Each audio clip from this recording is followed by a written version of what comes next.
무사태평으로 보이는 사람들도 마음속 깊은 곳을 두드려보면 어딘가 슬픈 소리가 난다.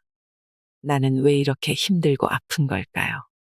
우리는 살아가면서 가족이나 친구, 연인과 동료로부터 수없이 상처받으면서 살아갑니다. 다양한 관계 속에서 휘둘리면서 정작 중요한 내 마음을 살피지 못합니다. 그렇게 희생하며 살아가는 것으로 소중한 나를 지킬 수 있을까요? 오늘 소개해드릴 책은 나를 지키는 관계가 먼저입니다입니다. 영국 공인 심리치료사인 안젤라 센은 너무 착해서 상처받고 휘둘리는 당신을 위해 이 책을 썼다고 합니다. 누구보다 당신이 먼저 행복해야 한다고 말해줍니다. 관계는 끊는 것이 아니라 지키는 것이라고 하지요. 따뜻하지만 단호하게, 친근하지만 만만하지 않게 자기 자신을 돌보고 관계를 지켜야 합니다. 모두에게 좋은 사람이면서 나에게는 나쁜 사람인 당신이라면 너무 착해서 문제인 당신에게 꼭 필요한 누구에게도 상처받지 않는 관계 수업을 준비했습니다. 다른 사람의 무리한 요구를 거절하지 못하고 혼자 끙끙거리는 사람. 할 말을 다 하지 못하고 밤잠을 설치는 사람. 다른 사람에게 상처 주지 않기 위해 자신이 상처받는 사람. 손해만 보는 인간관계에 지친 이들에게 전합니다. 나는 왜 이렇게 힘들고 아픈 걸까요? 휘둘리며 할 말을 하지 못하는 이유. 임종을 앞둔 사람들에게 무엇을 가장 후회하는지 물었을 때 많이 나오는 대답 중 하나는 자신이 할 말을 제대로 하지 못하고 다른 사람들에게 휘둘리며 살았다는 것이다. 평생 여러 사람을 만나고 함께 일하고 어울리며 지냈을 텐데 죽을 때까지 할 말을 하지 못해 후회가 된다니 어떻게 된 일일까? 사실 많은 사람들이 비슷한 고민을 하며 살아간다. 인간은 사회적 동물이고 어느 누구도 온전히 혼자서 살지 못한다. 사회 안에서 다양한 관계를 맺으며 살아가는 동안 우리는 얼마나 할 말을 하며 살고 있을까? 나는 할 말은 하며 살고 있다고 자신할 수 있는 사람이 과연 얼마나 될까? 아마 그리 많지 않을 것이다. 단순히 상대가 나보다 지위가 높거나 나이가 많아서, 즉 나보다 우위에 있는 사람이어서 그런 것은 아니다. 친구나 연인, 가족처럼 가까운 사이에도 하고 싶은 말을 하지 못하는 경우는 흔하다. 그렇다면 우리가 다른 사람에게 휘둘리며 할 말을 하지 못하는 이유는 대체 무엇일까? 마음을 갉아먹는 걱정과 불안. 몇 년 전 처음 상담실을 찾은 지연도 같은 고민을 갖고 있었다. 그녀는 자신이 할 말을 제대로 하지 못하고 다른 사람들에게 휘둘린다고 했다. 그러다 보니 인간관계는 버겁기만 했다. 직장에서 본인 업무가 아님에도 거절하지 못해 떠맡는 경우가 종종 있었지만 정작 자기가 도움이 필요할 때는 동료들에게 선뜻 부탁하지 못했다. 친구에게 속상한 말을 들어도 싫은 티를 내지 못하고 혼자 곱씹으며 잠을 설치기도 했다. 되받아치거나 기분 나쁜 티라도 내려 하면 걱정이 앞섰다. 내가 너무 예민한가? 내가 오히려 상처 주는 건 아닐까? 이러다가 싸움이라도 나면, 말문이 막히거나 울어버리면 어쩌지? 괜히 나만 욕먹는 건 아닐까? 나 때문에 분위기가 어색해지면 어떻게 수습하지? 앞으로도 계속 어색하면 머릿속으로는 시원하게 상대방에게 한 방 날리는 모습을 그려보지만 곧 이런저런 걱정이 꼬리에 꼬리를 물어 입은 굳게 닫힌다. 떠맡은 일에 몸과 마음은 지치고 걱정과 불안은 해소되지 않아 분노가 되어 쌓인다. 그것이 서서히 골마 지연의 마음을 야금야금 갉아먹는다. 내가 만만해 보이나? 자신을 휘두르는 사람들을 탓하며 분노에 휩싸였다가도 곧 아무것도 할 수 없다는 절망감과 패배감에 휩싸인다. 그리고 분노의 화살은 결국 자기 자신을 향한다. 휘둘리기만 하는 내 잘못이지. 간혹 상대가 속상해하지 않도록 최대한 조심스럽게 말했는데도 기분 나빠하는 기미가 보이는 것 같으면 그날은 잠을 설친다. 나 때문에 상처받았나 봐. 그렇게 말하지 말걸. 자신이 그 사람에게 지울 수 없는 상처를 준 것처럼 전전긍긍한다. 관계는 이미 깨진 꽃병처럼 다시 조각을 붙여도 예전 같지 않을 것 같다. 날 나쁜 사람이라고 생각하겠지. 완전히 돌아서진 않을까. 걱정은 점점 커져서 아직 일어나지 않은 일까지 염려하기 시작한다. 다른 사람들한테 내 험담을 하지는 않을까. 그 이야기를 들은 사람들도 날 나쁘게 평가하지 않을까. 스스로를 자책하고 자기가 어떤 말 실수를 했는지 곱씹으며 과거를 부검한다. 그리고 밀려오는 후회와 죄책감에 한없이 우울해진다. 사실 그 사람이 진짜로 기분이 나빴는지는 알 수 없다. 언제나 하지 않았는데 혼자 지레짐작하는 것일 수도 있다. 혹은 잠깐 기분이 상했지만 다음에 만나면 아무렇지 않을지 모른다. 하지만 지연은 홀로 괴로워하며 최악의 상황을 상상한다. 거절하지도 거절당하지도 않기 위해. 직장에서 지연은 책임감이 강하고 동료들에게 친절한 우수 직원이다. 또 친구들이 어려움을 겪을 때면 언제든 달려오는 든든한 친구이다. 그런 기대를 저버린다는 것은 그녀에게 배신과도 같은 두려운 일이다. 동료들이 부탁하는 일은 내 일을 미루면서까지 도와주고 친구들이 만나자고 하면 컨디션이 나빠도 무리해서 나간다. 중요한 일이 있어도 일정을 취소하거나 꾸역꾸역 모든 일정을 소화하며 약속을 지켜낸다. 하지만 항상 기대를 충족시켰음에도 사람들은 여전히 더 많은 것을 원하는 것만 같다. 왜 계속 줘도 바라기만 하는 걸까? 사람들이 이기적인 걸까? 아니면 내가 부족한 걸까? 더 이상은 지연도 힘들었지만 이 말은 끝내 입에서 떨어지지 않는다. 도저히 사람들을 실망시킬 엄두가 나지 않는다. 그러다 보니 사람들을 만나는 것은 즐거움이 아니라 해치워야 할 책무처럼 느껴질 뿐이다. 만날수록 원망이 쌓이고 터져나오는 분노를 꾹꾹 참느라 관계란 피곤하기만 하다. 힘들게 상담실을 찾았을 무렵 지연은 너무 지친 상태였다. 6개월 전부터 승진 시험을 준비하며 자신의 일을 하기도 버거웠다. 그럼에도 주는 것 없이 바라기만 하는 사람들이 너무 야속했고 그에 대해 한마디도 할 수 없는 자신이 바보 같았다. 시험에 떨어진 후 겨우겨우 버텨왔던 문제들이 결국 터져버리고 말았다. 그녀는 자신의 방으로 숨어버렸다. 거절하거나 거절당할 필요 없는 안전지대로 달아난 것이다. 지연은 도움이 필요했지만 거절당하는 것이 두려워 누구에게도 손을 내밀지 못했다. 거절당한다는 것은 곧 자신의 존재 자체에 대한 거부처럼 느껴졌고 두려움이 크다 보니 부탁하기도 전에 미리 상처받았다. 나는 내가 싫어. 너는 신경 써야 할 만큼 중요한 사람이 아니야. 넌 귀찮은 사람이야. 부담스러워. 거절은 그녀에게 이런 의미였고 관계에 대한 사망 선고와도 같았다. 그래서 지연은 거절하지 않고 거절당하지도 않기 위해 그렇게 애를 써왔다. 건강한 소통이 건강한 관계를 만든다.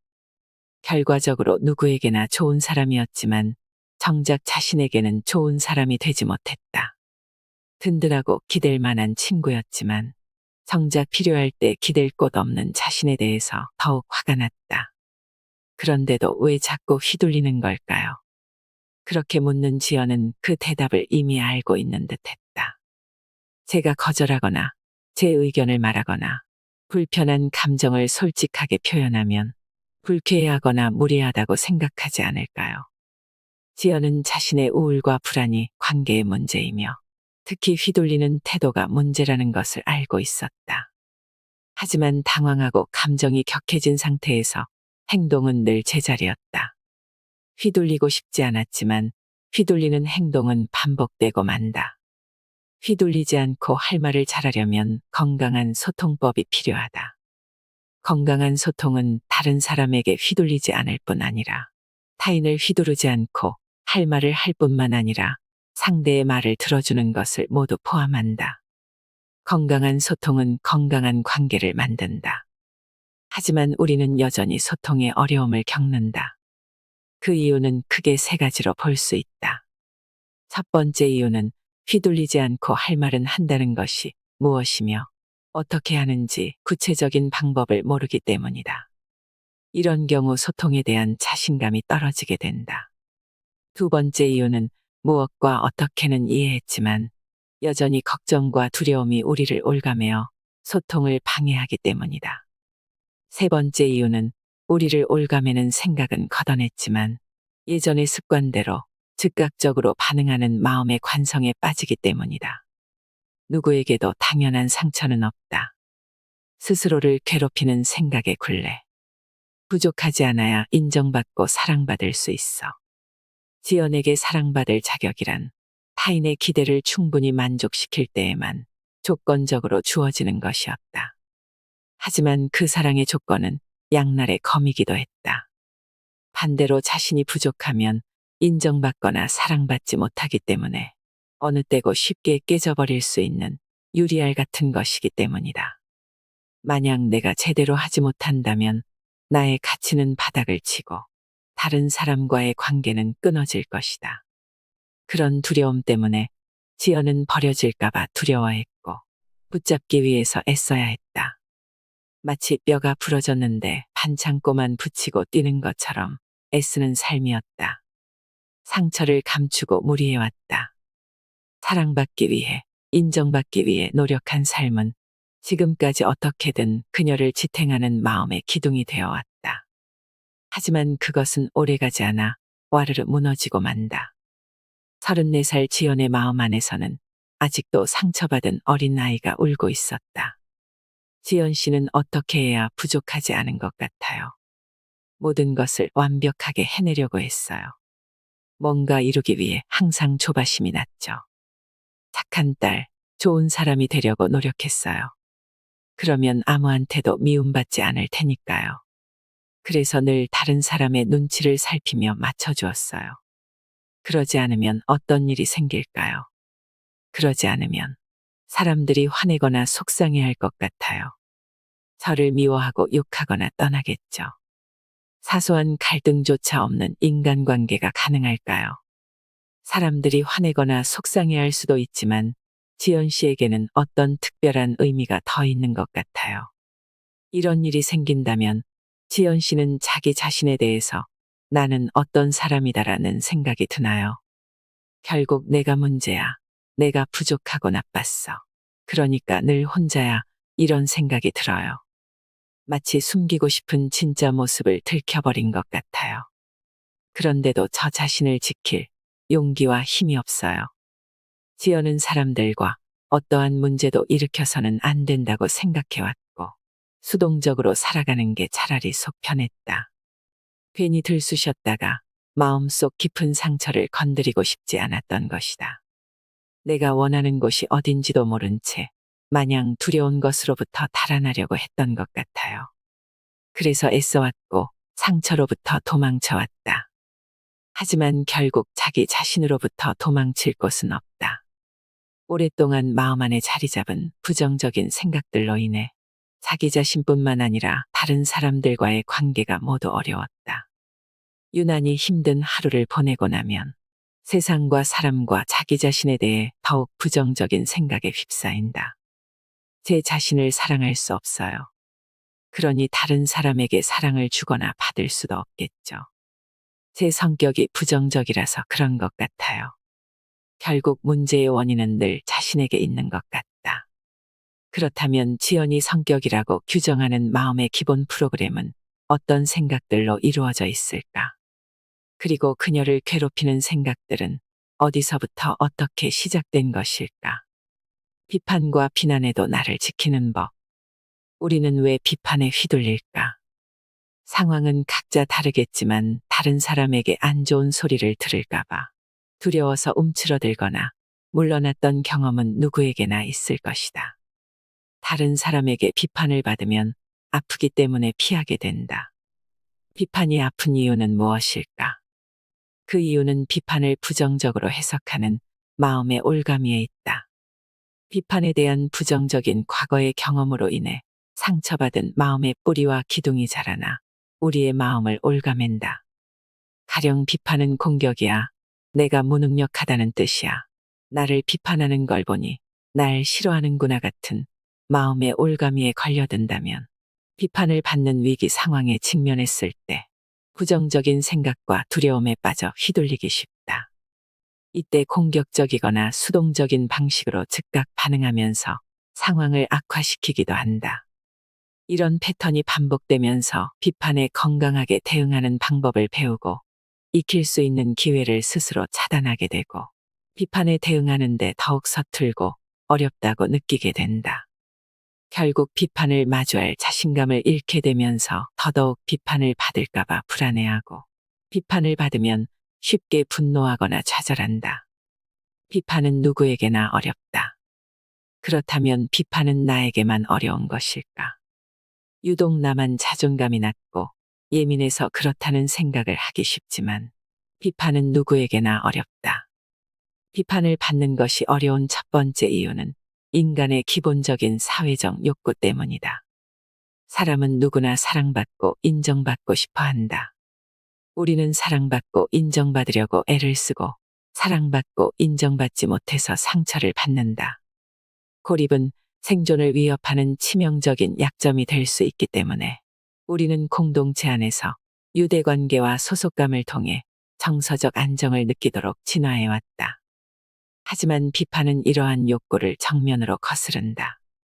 특히 공격적인 비난에 지속적으로 노출되어 이 욕구가 충족되지 못하면 뿌리 깊은 결핍이 되어 그림자처럼 따라다니기도 한다. 비판이 어려운 두 번째 이유는 우리의 뇌가 부정편향적이기 때문이다. 잘 모르는 사람이 무심코 던지는 돌이 가까운 이들의 칭찬보다 마음에 오래 남는 경우가 많다. 100개의 좋은 댓글보다 악플 하나가 머리를 떠나지 않는다. 많은 사람들이 내가 부정적인 성격이라서 그런 것일까 하며 자신을 탓하곤 하지만 뇌 과학자들은 이렇게 대답한다. 우리의 뇌는 원래 부정적으로 타고났습니다. 따라서 뇌의 일부를 도려내거나 약물과 같은 인위적인 방식을 쓰지 않는 이상 항상 긍정적인 것은 불가능하다. 다수의 연구 결과에 따르면 뇌는 부정적인 부분에 꽂히는 편파적인 방식으로 진화해왔다. 죽지 않고 생존하려는 본능은 그 무엇보다 강해서 위험을 알리는 부정적인 자극에 더욱 민감하고 빠르게 반응하도록 진화한 것이다. 이때 위험으로부터 자신을 지키기 위해 보내는 강력한 경고음이 바로 불안과 두려움의 감정이다. 이 분야를 전문적으로 담당하는 뇌의 영역은 감정을 담당하는 변연계 안의 편도체라는 부위다. 편도체는 과거에 위험했던 상황과 비슷한 단서가 포착되면 위협으로 간주하고 경고음을 보낸다. 공격적인 비난에 지속적으로 노출되었을 경우 예민해진 편도체의 감지 센서는 작은 자극에도 경고음을 남발하게 된다. 날뛰는 편도체는 또다시 상처받지 않으려면 당장 싸우거나 도망치라고 다그친다. 이럴 때 우리는 비판에 휘둘리게 된다. 그렇다면 비판에 대응하기 위해 어떻게 해야 할까? 비판과 비난은 다르다. 비판에는 두 가지 종류가 있는데 약이 되는 쓴소리는 건설적인 비판이고 독이 되는 쓴소리는 공격적인 비난이다. 그렇다면 건설적인 비판에 대해서 먼저 살펴보자. 문제 해결을 위한 건설적인 비판. 건설적인 비판은 문제를 제기하고 해결을 요구하는 기본 기능에 충실한 비판이다. 따라서 다음의 두 가지 질문에 답할 수 있어야 한다. 무엇이 문제인가? 어떻게 문제를 해결하는가? 건설적인 비판은 문제 제기와 해결이라는 두 가지 요소가 명확해야 한다. 여기서 해결책은 직접 제안할 수도 있고 상대에게 묻거나 함께 생각해도 좋다. 건설적인 비판은 우리가 미처 보지 못했던 문제점을 파악하고 해결할 기회를 준다. 따라서 건설적인 비판에 건강하게 대응하기 위한 기본 자세는 비판을 문제 해결의 기회로 삼는 것이다. 공격적인 비난은 문제를 해결하는 것보다 상대를 무너뜨리거나 자신에게 상황을 유리하게 만드는 것을 목적으로 한다. 때문에 문제를 제기할 때 사실에 근거하지 않거나 부분적인 사실을 전체인 것처럼 과장하고 왜곡하기도 한다. 무엇이 문제인지 사실에 근거하여 분명하게 지적하더라도 무엇을 원하는지가 분명하지 않아 해결을 위한 대안 없이 공격에만 집중하기도 한다. 공격적인 비난은 모욕, 약점 들추기, 인신공격, 탓하기, 조롱, 비꼬기, 협박 등으로 상대방을 휘두른다. 듣는 사람이 당황하고 휘둘리는 틈새를 파고들면서 문제제기와 해결이라는 중심 주제에서 이탈한다. 이런 경우에 대화는 싸움을 위한 싸움이 되면서 불필요한 부분에 소득 없이 에너지를 소비하게 된다. 공격적인 비난을 받을 때 기분이 나쁘긴 하지만 비난의 내용이 구구절절 다 사실인 것 같아서 반박하지 못한다고 말하는 사람들이 있다. 혹은 의도가 나쁜 건 아니기 때문에 받아들여야 한다고 생각하는 경우도 있다.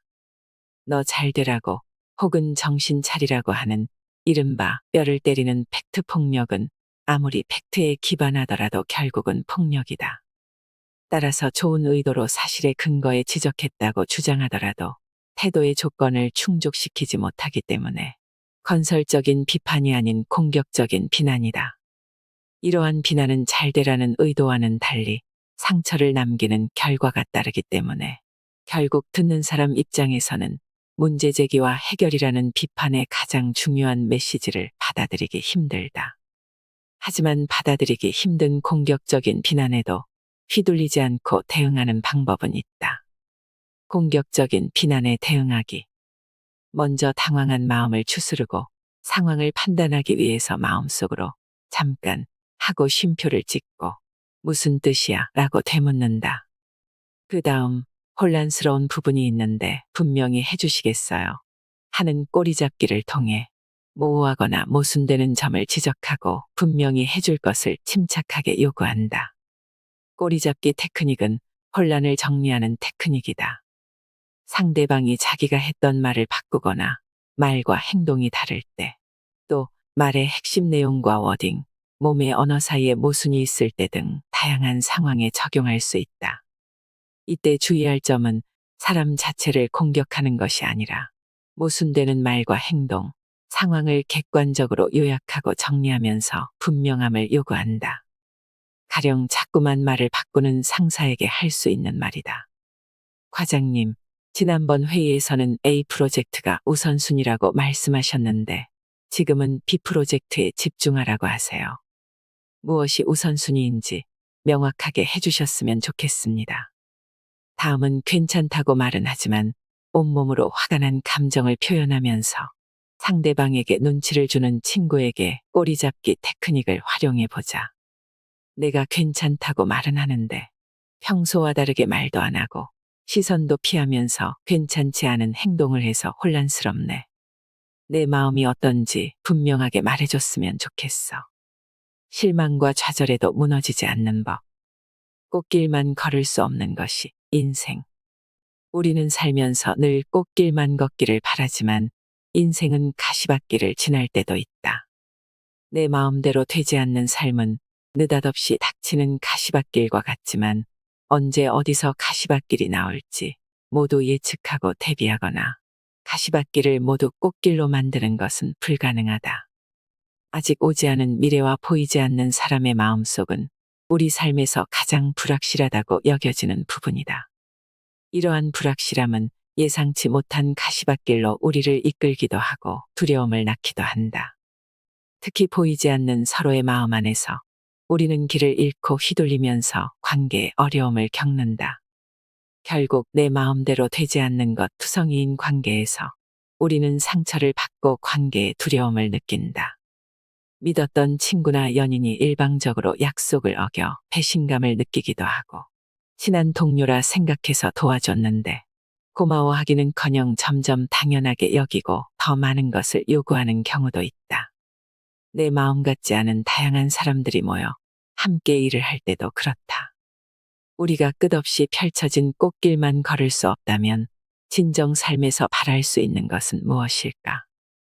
그것은 아마도 내 마음대로 되지 않는 불확실한 삶에 걸려 넘어지더라도 다시 일어날 수 있는 내면의 힘일 것이다. 오른팔에는 실망에 대처하는 매뉴얼을, 왼팔에는 회복 탄력성으로 마음 근육을 키울 때 내면의 힘은 자라난다.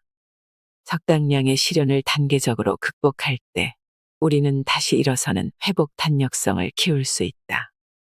이렇게 성장한 내면의 힘은 가시밭길을 가면서도 마음 한켠에 스스로 꽃 한 송이를 피울 줄 아는 자기 돌봄과 희망이 된다. 실망이 좌절과 절망이 되지 않도록. 살면서 한 번도 실망하거나 좌절해 보지 않은 사람이 있을까? 만약 그런 사람이 있다면 비정상적으로 운이 좋거나 뇌기능의 일부가 작동하지 않는 경우일 것이다. 실망은 기대했던 것과 달리 부정적인 상황이라고 생각했을 때 느끼는 감정이다. 노력한 만큼 성과를 얻지 못하거나 거절을 당했을 때, 또 누군가 어떤 역할에 따른 책임이나 약속을 다하지 못했을 때, 우리는 응당 그럴 것이고 그러해야 한다는 믿음이 깨진다.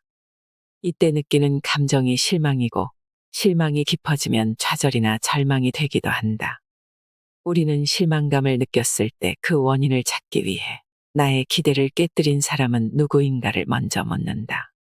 그리고 자신을 탓하거나 다른 사람을 탓하게 된다. 수동적 연두부형은 자신을 탓하면서 자기 비하에 빠지고 남을 탓하면서 그 사람과 관계를 포기해버리며 세상을 탓하면서 자기 연민이나 피해 의식에 빠져 안으로 숨는다. 작은 실패에도 실망이 절망이 되기 때문에 이러한 상황을 처음부터 회피하기도 한다. 작은 가시에 찔려도 주저앉게 되면 언제 어디서 가시밭길이 나올지 몰라 늘 촉각을 곤두세우며 예민해지고 갈림길에 다다를 때는 어디로 갈지 결정하기 힘들어진다. 실패가 두렵기 때문에 도전하지 않고 쉽게 포기하거나 관계를 맺을 때는 애초에 기대를 놓아버린다. 기대하지 않으면 실망하지 않기 때문이다. 반면 공격적 불도저형의 경우에는 실망을 다루는 과정에서 타인을 공격하면서 처벌하고 통제하려고 한다. 기대를 저버린 사람은 응당 그러해야 한다는 불도저형의 규칙을 어긴 규칙 위반자이며 불편한 감정을 초래한 감정 가해자가 된다. 불도저형에게도 실망은 다루기 힘든 감정이기 때문에 자신이 당한 실망의 아픔만큼 갚아주어야 한다고 믿거나 아무리 갚아줘도 자신의 아픔이 훨씬 크다고 생각하면서 공격을 정당화하기도 한다. 이렇게 마음대로 되는 것 하나 없는 삶에서 자기 효능감이 떨어질 때 우리는 자신을 공격하는 수동적 태도나 타인을 공격하는 공격적 태도로 실망을 다루게 된다. 하지만 실망의 실체를 제대로 들여다보고 건강한 방식으로 처리하기 위해서는 누가 나의 기대를 깨뜨렸는가를 생각하기 전에 먼저 그 기대는 누구의 것인가라는 질문을 할 필요가 있다. 저자는 차근차근 소통의 기술을 다지면 자신의 마음을 들여다보기가 쉬워지고 과거의 일을 자책하거나 우울해하지 않을 수 있다고 합니다. 그러니 완벽하려거나 애쓰지 않아도 괜찮습니다. 건강한 소통은 타인의 마음을 읽고 움직이는 것보다 자신의 무게 중심을 잡고 내 마음과 먼저 소통하는 것에서 시작된다고 합니다. 이제부터라도 나를 믿고 사랑해 주세요. 실수해도 되고 느려도 괜찮습니다. 자신을 다그치지 말고 속도에 맞춰 기다려주는 인내가 필요합니다. 사랑은 기다려주는 것이기 때문입니다. 어떤 시련이 찾아와도 우리 안에는 충분히 견뎌낼 수 있는 내면의 힘이 있습니다. 그것을 꼭 기억하시길 바랍니다. 이상으로 인생의 품격이었습니다. 하루하루 당신의 품격이 더 빛나길 바랍니다.